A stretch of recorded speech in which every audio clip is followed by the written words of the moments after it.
আজকে হয়তো সবাই দেখেছেন যে আমি মাননীয় প্রধানমন্ত্রী মহোদয়ের হাত থেকে একটি অ্যাপয়েন্টমেন্ট লেটার পেয়েছি। এই অ্যাপয়েন্টমেন্ট লেটার পাওয়াটা আমার পক্ষে এতটা সহজ ছিল না।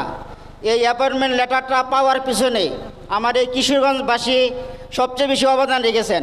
বিশেষ করে আমাদের সাংবাদিক ভাইয়েরা আমাকে এবং আমার প্রতিবন্ধী বোনটাকে নিয়ে নিউজ করেন, যে নিউজটা আমাদের কিশোরগঞ্জ হুসেনপুর আসনের মাননীয় এমপি মহোদয় দৃষ্টিগোচর হয়। পরে মাননীয় এমপি মহোদয় আমাদের কুলিয়াচর ভৈরব আসনের মাননীয় প্রতিমন্ত্রী মহোদয় জনাব আলম স্যারের দৃষ্টিগোচরের মাধ্যমে মাননীয় সমাজ কল্যাণ মন্ত্রীদেরকে অবহিত করে মাননীয় প্রধানমন্ত্রী মহোদয়ের দৃষ্টিগোচরের মাধ্যমে আজকে আমি এই অ্যাপয়েন্টমেন্ট লেটারটা পাই।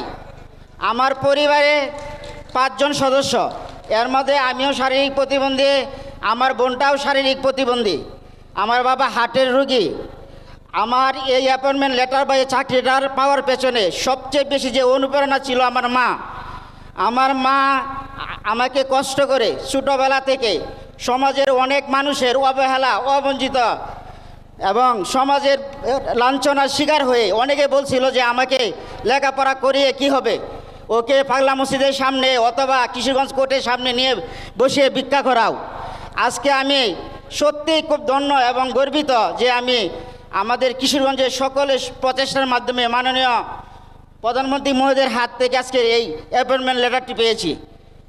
আমি সর্বশেষে মাননীয় প্রধানমন্ত্রী সহ এখানে যারা আছেন সকলের দীর্ঘায়ু কামনা করে, সেই সাথে আমাদের দেশমাতা বেগম খালেদা জিয়া, শহীদ প্রেসিডেন্ট জিয়াউর রহমান, যিনি আমাদের এই বাংলাদেশের স্বাধীনতার ঘোষক ছিলেন, তাদের জন্য আল্লাহ পাক জান্নাতের উচ্চ মাকাম দান করেন, যাতে জান্নাতুল ফেরদৌস দান করেন, এই আশা ব্যক্ত করে আমি আবারও মাননীয় প্রধানমন্ত্রী মহোদয়কে আমার পক্ষ থেকে চিরকৃতজ্ঞতা জানিয়ে আমার কথা শেষ করলাম। আসসালামু আলাইকুম।